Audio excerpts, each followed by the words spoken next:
What's going on, everybody, and welcome back to another video by the Black Honor Movement. I'm your host, Darby X Judah, and I want to say I appreciate you guys continuing to rock on with us. Something I want to bring up is today we're talking about the oppressive measures on the people. I definitely want to thank you guys for being active subscribers. Please make sure you hit that like button, that share button, and if you've learned something today, go ahead and let me know in the comment section below. Let's get right into it. One of those fronts that we should take a look at is education. I was looking at an article published by the University of Chicago Press in the 1990s. It was a study that brought out many of decades of maintaining institutionalized based system restricting access of African Americans to housing, voting, job opportunities, and access to basic public services such as equal education or opportunity to present education equally. And if you think about those measures, why are the measures of oppressing people important to consider? Because it could push someone off of a cliff to whereas they initiated their own death, or it could be really ultimately manipulative. So it's definitely something to consider. So again, when we consider things like education and the systematic oppression on education, where certain school zones or certain jurisdictions might not have the latest of technology, the latest innovation in education, or correct literature that is not biased to someone else's experience. We see that go on in inner cities. We see that go on in public education, in the public school system as it stands. What I encourage a lot of people to do is to get involved with their local school system. Either join a local school board, attend parent-teacher conference meetings, get to know the teacher or the principal, things like that. All right, moving on. Another area is police brutality. So we all know the routine outright police murders of unarmed Black men and Black women in American society, as well as the mentally ill. We need to make sure that they're recognized as well. But I think we all can agree that Black men disproportionately are murdered by the police routinely, almost systematically as well. Something else that was very intriguing to me, as I'm a sci-fi guy, I like talking about the latest weaponry development and things like that.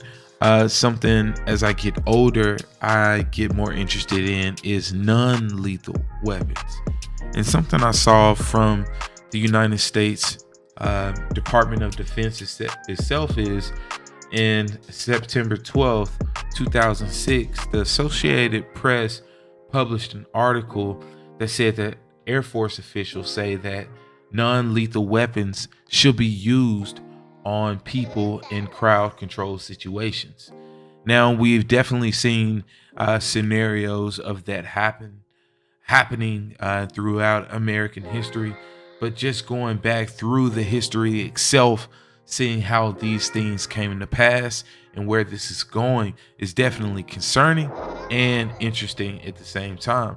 So in doing so, we come across June and July 1987 Peace magazine issue under an article entitled "Zapping the Movement." So it was this Congressman James Shear, I think. He's quoted in saying, "We are developing devices and products capable of controlling violent individuals and entire mobs without injury.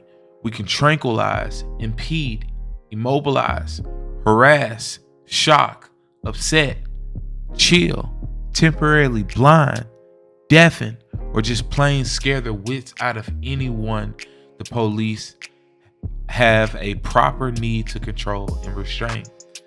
We've seen examples of this in video games like Call of Duty. We've seen examples of this in movies. There are definitely high microwave energy and frequency weapons that our government, and I'm pretty sure a lot of global governments, have capabilities of getting their hands on. So if you think about why outside of military applications, why would the police ever need something like this? But in addition to that, what is the intent behind someone that, someone in the private industry or sector, someone in PMCs, or some of the just outright elite? What would be their interest in this? Well, you can also consider that this will be a way of removing people from society that they don't like or consider a nuisance. We're already at the point of when someone is disliked by mainstream media standards, they're canceled. Well, what if they show up to a Congress meeting? What if they legally rally outside of local law offices? What kind of activity are we pushing on crowds to disseminate? What is the word I'm looking for? I don't know what's the word I'm looking for. It's not it's a disseminate assembly. Disseminate assembly. So it's just something to consider right there.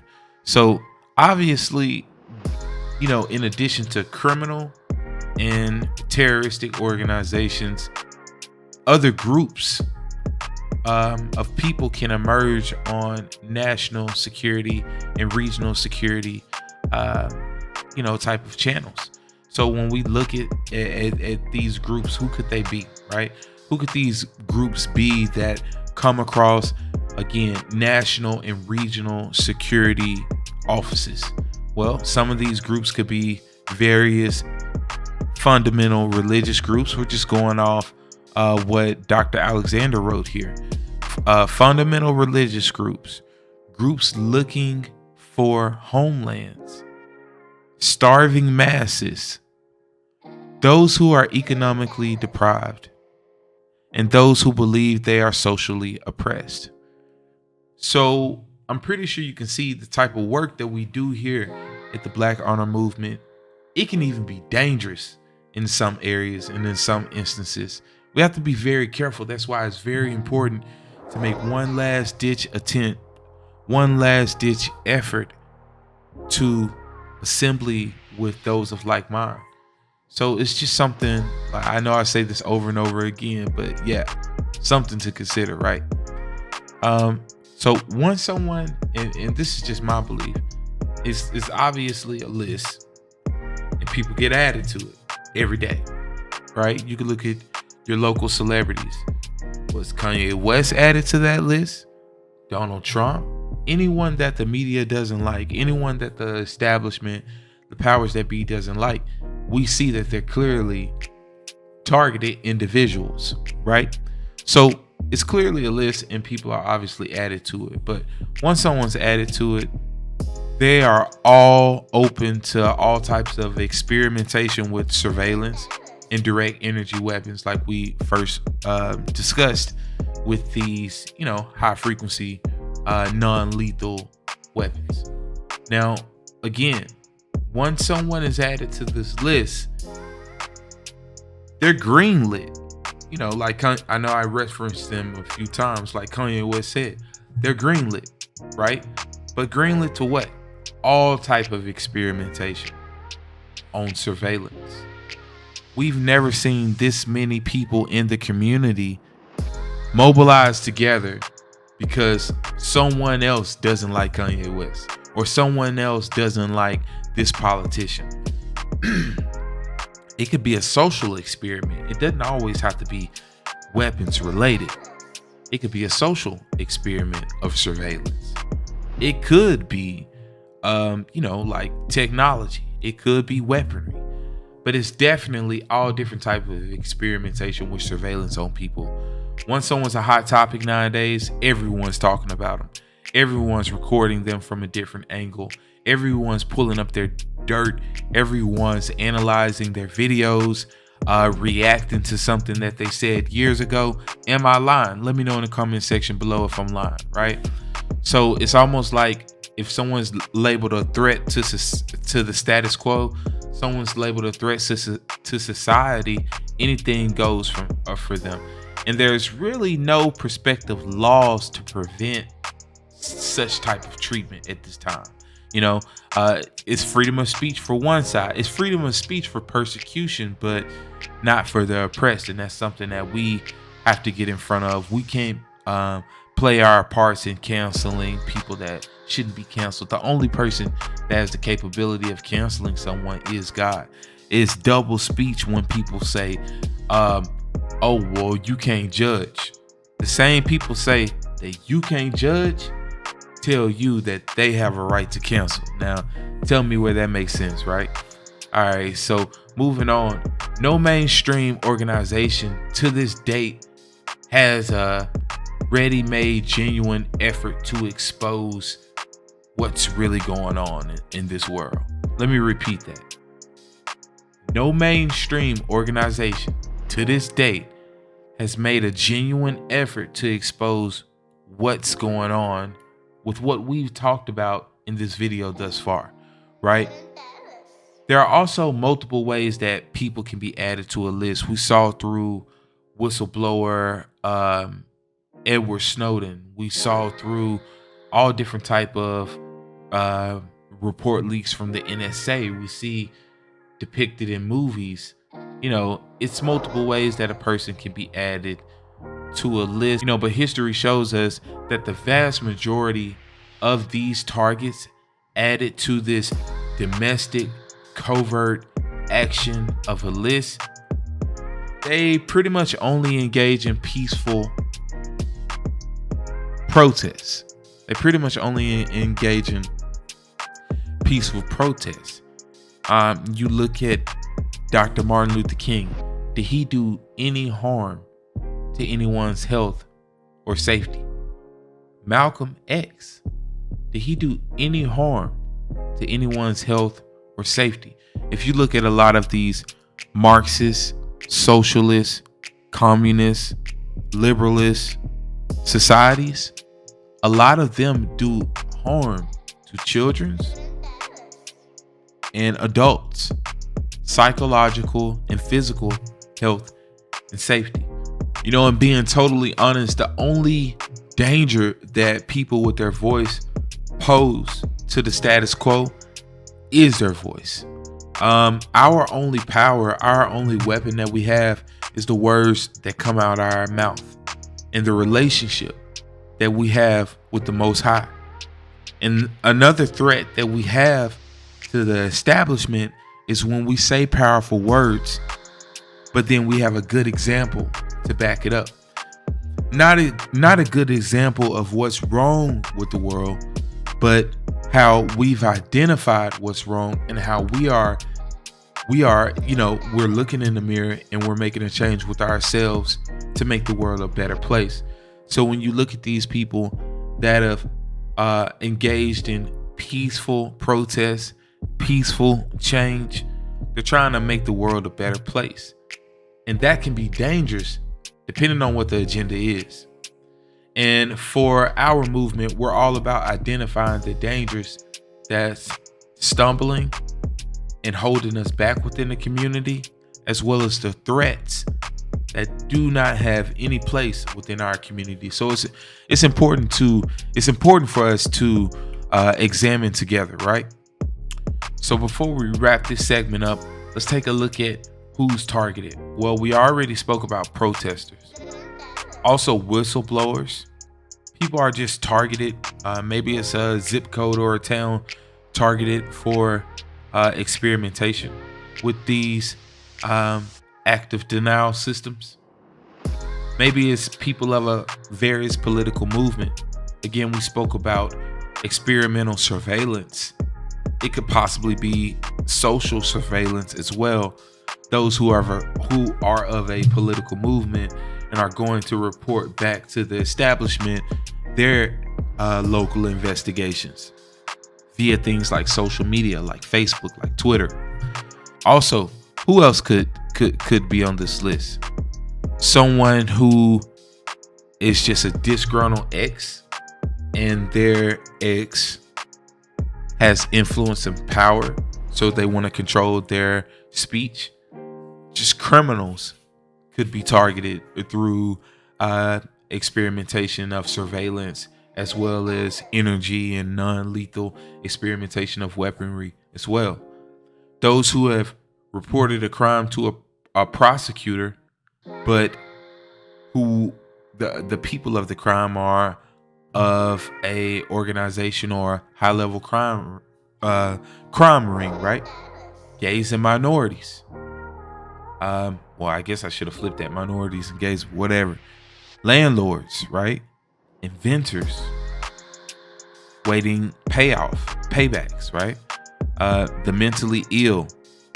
It's all different type of people. I had a really big list, but it's all different type of people that can at any time, as you can see through my examples, at any time, for the smallest of things, you could be a targeted individual in your community.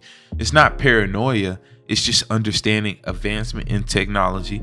Someone could call a drone paranoia in the 1800s. No way. What are you talking about? We can't even fly. What are you talking about? It's just a drone now. So it can be paranoia yesterday, and it can be science fiction today. It can be science fact tomorrow. So again, what are some other stealth strategies one would make in trying to build a super state? Well, we spoke a little bit about Marxists and socialism and communism, but if you look at that, they've had their ways of creeping into universities and colleges with absolutely amazing success. In some ways, you could look at the universities during the civil rights movement as ways to generate mass demonstration with students.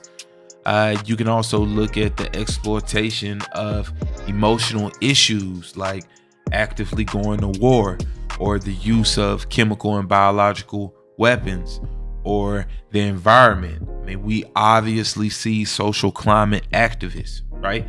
And the way they go about expressing themselves, it's very Marxist and socialist surrounded by it.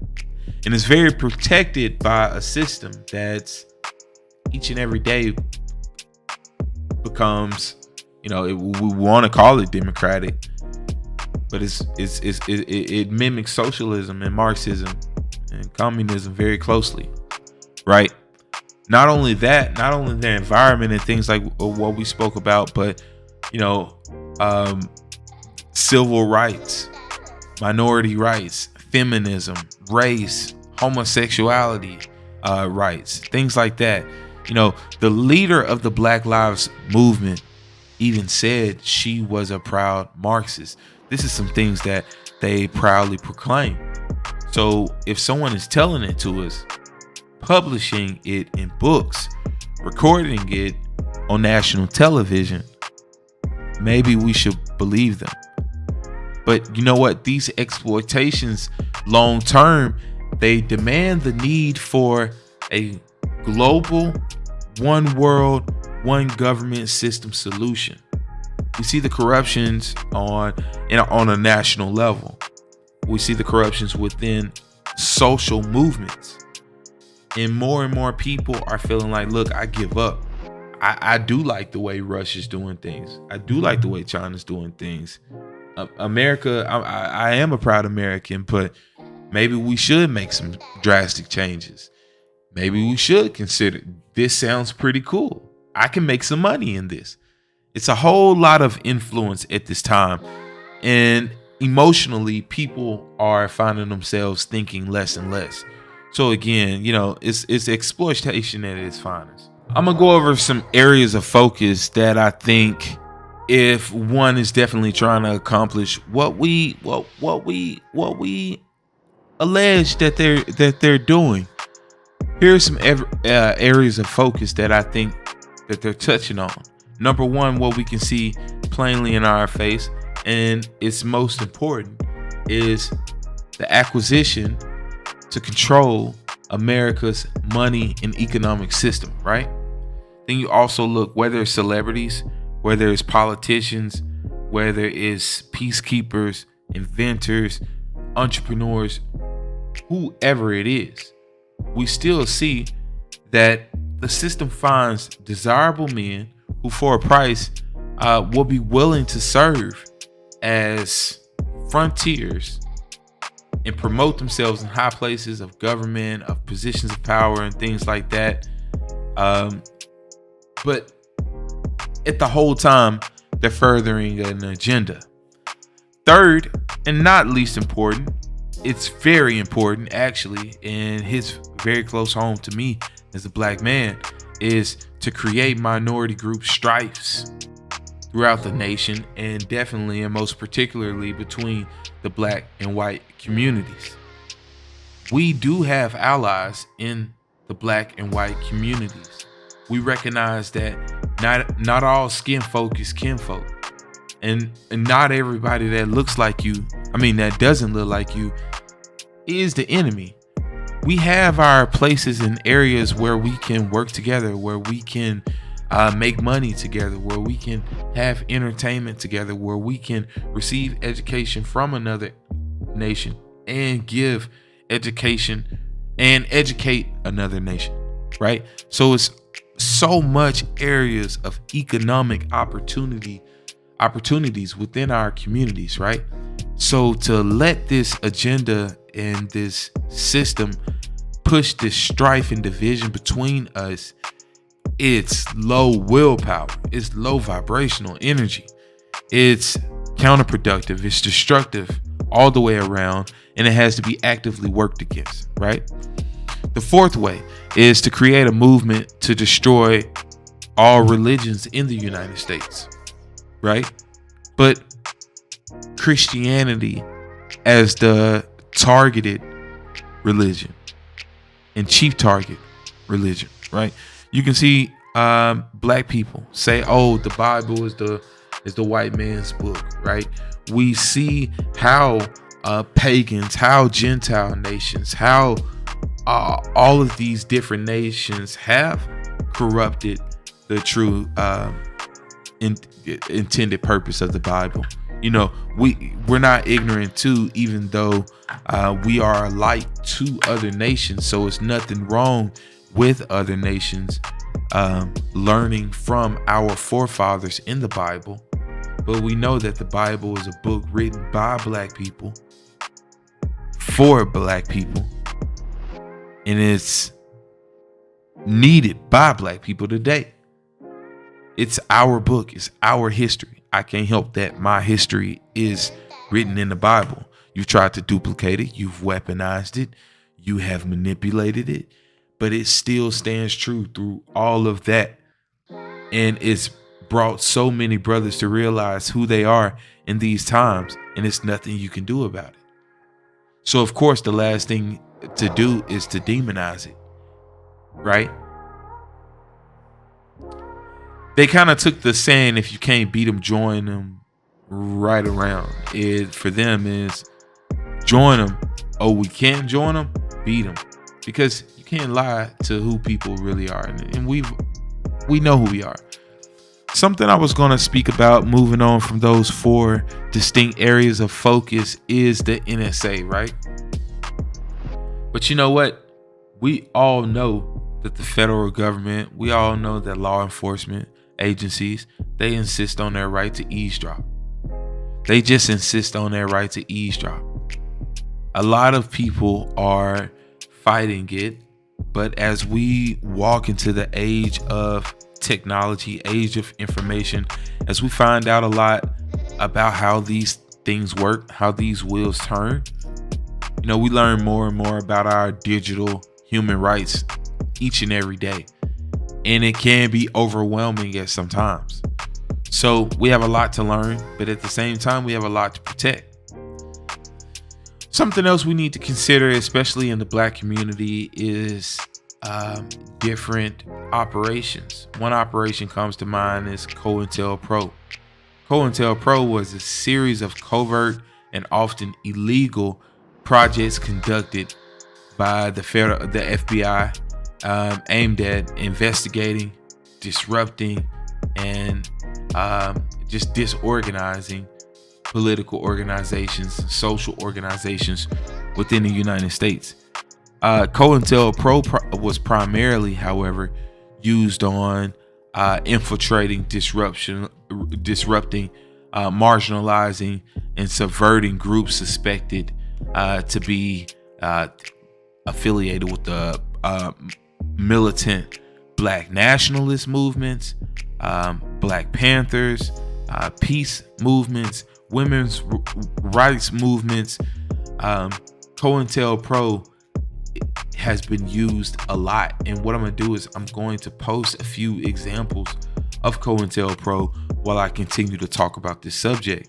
But all of the examples that you'll see, they look like something that we came up with as citizens, but are definitely 100% indeed FBI printed literature.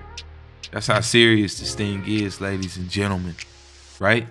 This is some serious American tax dollars being spent on infiltrating to so-called protect national security and prevent violence and maintain existing social and political order.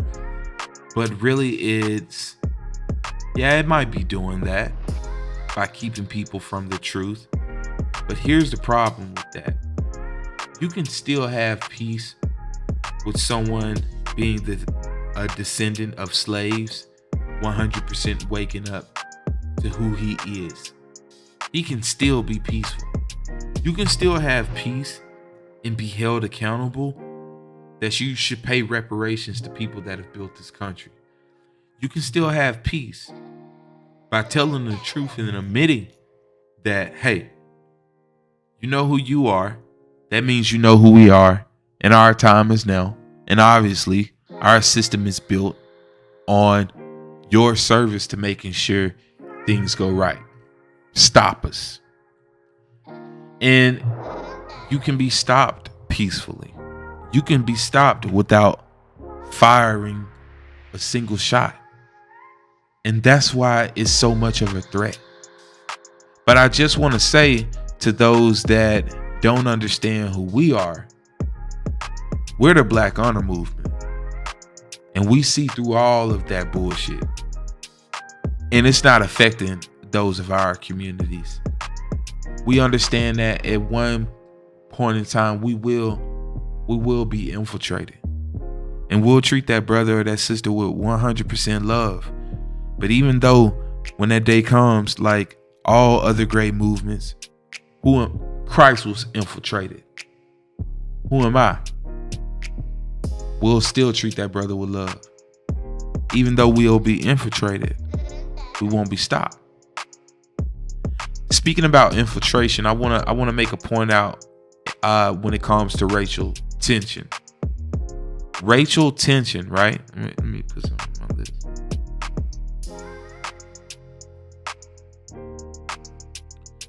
We see a lot of incited racial strife and riotous activity going on through our community. We see how it makes Black people look. But when we look in the crowds, we don't just see Black people in the crowds. This curated racial tension always has it was Will did it. It always has the Fresh Prince of Bel-Air, everybody pointing at Will, being Black people. But you know what? It's meant to undermine and destroy our integrity, our legacy, and our intelligence. But it won't, as Black people continue to wake up to who we are. And we understand that it's not just the white girl and the white man. it's also other nations as well. And the way other nations' government is set up, and how they have a disdain for the American government and use us as a tool. And the best tool is emotional disruption, is pulling on emotional pain and using it as a tool to make us fight against each other. But we know that Christ says a house divided against itself shall not stand. Unfortunately, in America, our neighbors, our roommates, they don't always look like us. They don't always have our skin color. Other nations know that. As other nations continue to grow, America continues to look weak. And again, we're continuing to be used as tools as the entire country looks weak, as their entire economy falls. We playing with some serious stuff here. Finally, I want to talk about something. When we talk about our intelligence being undermined, we need to speak about our constitutional rights, freedom of religion, freedom to assembly, freedom of speech, right to bear arms. Those are 4 constitutional rights that I just named that I know it's not conspiracy, and we all know that they have been under attack. I'm going to say it again. Rights to bear, I'm going to say it backwards because I know them. Rights to bear arms, freedom of speech, freedom of assembly, and freedom of religion. Those are under attack in America. Let me speak to white people for a second. If you so patriotic, how could you let those 4 rights be under attack? Black people, if we're the nation of revolutionists, how could you let those rights be under attack? Those constitutional rights be under attack? Don't say because you never had the rights to do them in the first place, because you do now. And how could you let those rights be under attack? Let your children grow up in a world where they don't have those rights. People, wake up. Thank you guys so much for tuning back in to the Black Honor Movement. Again, hit that like button, that share button, and that subscription button. If you learned something, go ahead and comment. Let's chop it up in the comment section. I'm a small YouTuber, so you know what that means. I always reply to every comment. So let's talk about it. I really appreciate you guys' support, and I'll see you in the next video. Deuces.